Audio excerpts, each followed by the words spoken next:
Hi friends, welcome to தேனிலி சமையல். உடல் ரொம்ப சோர்வாக பலகீனமாக இருக்கா? உடம்பில் தெம்பே இல்லையா? உடல் புத்துணர்ச்சி பெற்று உடலில் நோய் எதிர்ப்பு சக்தி அதிகரிக்க இரும்புச்சத்து, நார்ச்சத்து, புரதச்சத்து அதிகம் நிறைஞ்ச பச்சைப்பயிறு வேர்க்கடலை வச்சு சிம்பிளாக நல்ல ஒரு ஹெல்த்தியான பிரேக்ஃபாஸ்ட் ரெசிபி எப்படி செய்தாங்க பார்க்க போகிறோம். வாங்க வீடியோக்குள்ளே போகலாம். அதுக்கு ஃபஸ்ட்டு ஒரு பாத்திரத்தில் 1 கப் அளவுக்கு பச்சைப்பயிறு எடுத்திருக்கேன். அதை இதோட சேர்த்துக்கலாம். இது கூடவே 1 கப் அளவுக்கு ஜவ்வரிசி எடுத்திருக்கேன். அதையும் இதோட சேர்த்துக்கலாம். ஜவ்வரிசி மாவு ஜவ்வரிசி சேர்த்துருக்கேன். நீங்கள் மாவு ஜவ்வரிசி அப்படி இல்லைன்னா நைலான் ஜவ்வரிசி எது உங்கள்கிட்ட இருக்கோ அது சேர்த்துக்கோங்க. கூடவே 1 கப் அளவுக்கு வறுக்காத பச்சை வேர்க்கடலை எடுத்திருக்கேன். அதையும் இது கூடவே சேர்த்துக்கலாம். இது கூடவே 1 கப் அளவுக்கு உளுந்து, கருப்பு உளுந்து தோலோடு இருந்தால் சேர்த்துக்கோங்க, ரொம்ப நல்லது. கொஞ்சம் வெந்தயம் சேர்த்து 2-3 தடவை நல்லா அலசிட்டு தேவையான அளவு தண்ணி ஊற்றி குறைஞ்சது ஒரு 5 மணி நேரம் ஊற வச்சு எடுத்துக்கோங்க. நான் ஒரு 5 மணி நேரம் ஊற வச்சு எடுத்திருக்கேன். அப்போ தான் வேர்க்கடலை, பச்சைப்பயிறு எல்லாமே நல்லா ஊறி வரும். இப்போ இதை அப்படியே ஒரு மிக்ஸி ஜாரில் மாற்றி வச்சுக்கலாம். பச்சைப்பயிறு கொஞ்சம் வாயுத்தன்மை இருக்கிறதுனால வாயு பிரச்சனை இருக்கவங்க இது கூடவே கொஞ்சம் சீரகம், ஒரு சின்ன துண்டு இஞ்சி சேர்த்து அரைச்சிக்கோங்க.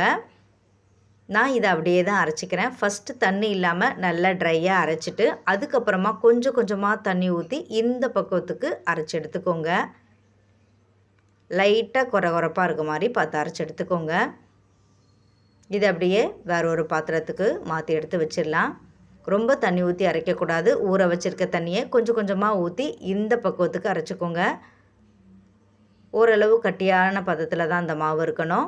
இப்போ அதிகமாக இருந்ததுனால 2 பேட்சாக அரைச்சி எடுத்திருக்கேன். நீங்கள் மொத்தமாக ஊற வச்சு கிரைண்டரில் கூட அரைச்சி எடுத்துக்கோங்க. இப்போ மிக்ஸி ஜாரில் கொஞ்சமாக தண்ணி ஊற்றி அலசி சேர்க்குறதா இருந்தால் சேர்த்துக்கோங்க, நான் சேர்த்துக்கல. இப்போ இதுக்கு தேவையான அளவு உப்பு சேர்த்து நல்லா கலந்து விட்டுக்கோங்க.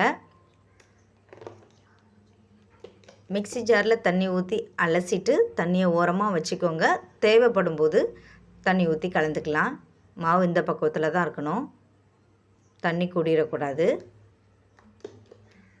இப்போ இதை அப்படியே சுடலாம். ஆனால் நான் மூடி போட்டு நல்லா புளிக்க வச்சதுக்கப்புறம் தான் சுட்டிருக்கேன். ஒரு 5 to 6 மணி நேரம் வச்சாலே போதும். நல்ல மாவு பொங்கி புளிச்சு வந்துடும். மாவு இந்த மாதிரி பபிள்ஸாக ஆனவுடனே செய்ய ஆரம்பித்தாலே டேஸ்ட்டும் நல்லாயிருக்கும், நல்ல ஒரு சாஃப்ட்னஸாகவும் இருக்கும். புளிக்க வைக்காமல் செய்யும்போது அந்த சாஃப்ட்னஸ் கிடைக்காது. ரொம்ப புளிச்சிடக்கூடாது மாவு. லைட்டாக பொங்கி வந்ததுக்கப்புறமே நம்ம யூஸ் பண்ண ஆரம்பிச்சிடலாம். இதை அப்படியே லைட்டாக மிக்ஸ் பண்ணிவிட்டு நம்ம யூஸ் பண்ணிக்கலாம். இது அப்படியே இருக்கட்டும். இப்போ ஸ்டவ் ஆன் பண்ணி ஒரு கடாயை அடுப்பில் வச்சுட்டு அதில் ஒரு 2 டேபிள் ஸ்பூன் அளவுக்கு எண்ணெய் சேர்த்துக்கோங்க. எண்ணெய் நல்லா காஞ்சதுக்கப்புறமா அதில் நான் கொஞ்சம் கருவேப்பிலை எடுத்து நல்லா கழுவி காய வச்சு எடுத்து உருவி வச்சுருக்கேன். அதை இதோடு சேர்த்துக்கலாம்.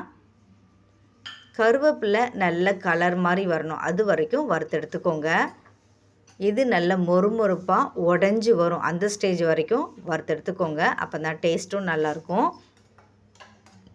கருவேப்பிலையில் இரும்பு சத்து இருக்கிறதுனால ஹெச்பி லெவலை இன்க்ரீஸ் பண்ணி கொடுக்கும். இதில் vitamin A, C, E, calcium இருக்கிறதுனால எலும்புகளை இரும்பு போல் மாற்றும். நார்ச்சத்து இருக்கிறதுனால செரிமானத்துக்கு ரொம்ப ஹெல்ப் பண்ணும். நல்ல இந்த பக்குவத்தில் மொறுமொறுப்பாக வந்ததுக்கப்புறமா இதை அப்படியே எடுத்து வேற ஒரு பிளேட்டுக்கு மாற்றி எடுத்து வச்சுக்கலாம்.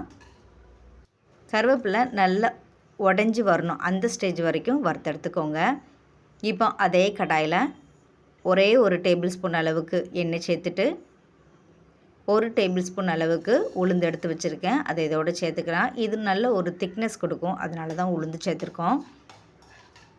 இதை அப்படியே லைட்டாக கலந்து விட்டதுக்கப்புறமா இது கூடவே நல்ல ஒரு குத்து அளவுக்கு பூண்டு எடுத்து வச்சுருக்கேன். அதை இதோடு சேர்த்துடலாம். பூண்டு உங்கள் விருப்பத்துக்கு தகுந்த மாதிரி கூட்டி குறைச்சி சேர்த்துக்கோங்க. கூடவே ஒரே ஒரு மீடியம் சைஸ் பல்லாரி வெங்காயம் எடுத்து கட் பண்ணி வச்சுருக்கேன். அதையும் இதோடு சேர்த்துக்கலாம்.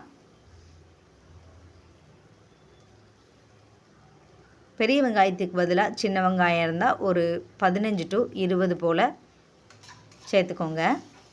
இப்போ வெங்காயம் லைட்டாக வதங்கி வரட்டும், அது வரைக்கும் நம்ம வறுத்தெடுத்துக்கலாம்.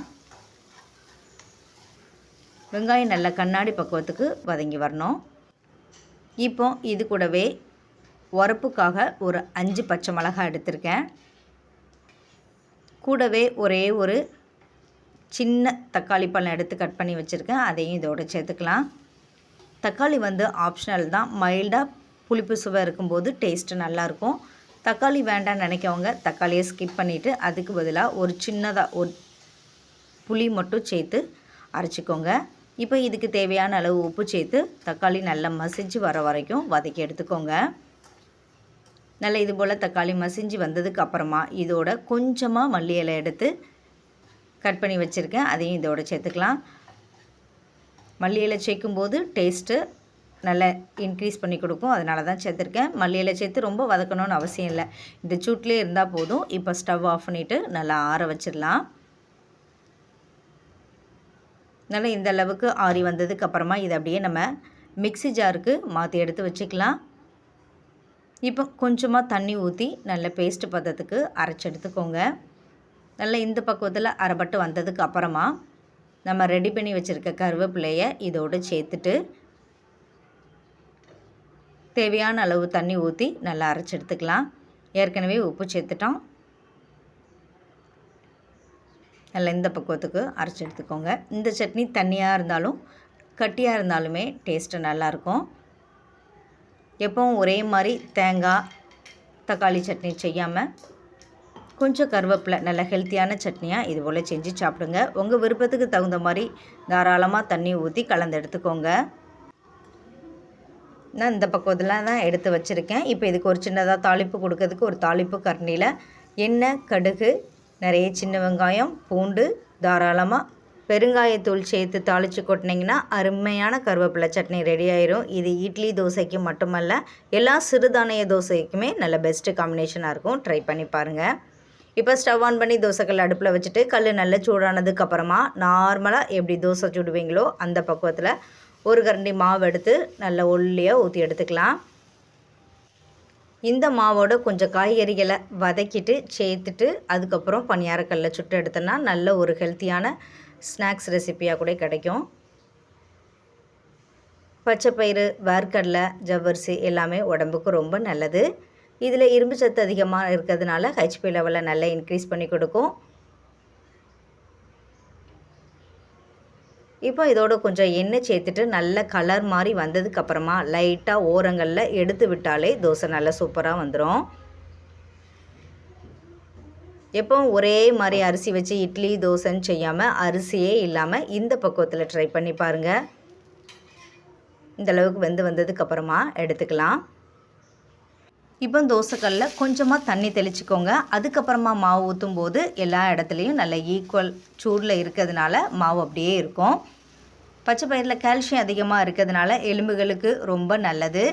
பற்களோட வலிமையை மேம்படுத்துறதுக்கும் ஹெல்ப் பண்ணும். வளர்கிற பிள்ளைங்களுக்கு இந்த மெத்தடில் இந்த பக்குவத்தில் ட்ரை பண்ணி கொடுத்து பாருங்கள். டயட்டில் இருக்கவங்களுக்கும் ரொம்பவே ஹெல்ப்ஃபுல்லாக இருக்கும். சுகர், பிபி இருக்கிறவங்களுக்கு, தோசை வேண்டாம்னு நினைக்கிறவங்களுக்கு இது ரொம்பவே யூஸ்ஃபுல்லாக இருக்கும். நீங்களும் இந்த மெத்தடில் இந்த பக்குவத்தில் ட்ரை பண்ணி பாருங்கள். எந்த அளவுக்கு நல்லா சாஃப்டாக சூப்பராக வந்திருக்குன்னு பாருங்கள். டேஸ்ட்டு அட்டகாசமாக இருக்கும். இதுக்கு பெஸ்ட்டு காம்பினேஷனாக இந்த கருவேப்பிலை சட்னி இல்லைனா காரசாரமான எந்த சட்னினாலும் இருக்கும். வாயு பிரச்சனை இருக்கவங்க இந்த மாதிரி தோசைகளுக்கு கொஞ்சம் இஞ்சி சட்னி இல்லைனா பூண்டு சட்னி வச்சு சாப்பிடும்போது சூப்பராக இருக்கும். நீங்கள் ட்ரை பண்ணி பார்த்துட்டு எப்படி இருந்துச்சு கமெண்ட் பண்ணுங்கள். இந்த வீடியோ உங்களுக்கு யூஸ்ஃபுல்லாக இருந்துச்சுன்னா மறக்காமல் தேனிலி சமையலை சப்ஸ்கிரைப் பண்ணுங்கள். Thank you friends.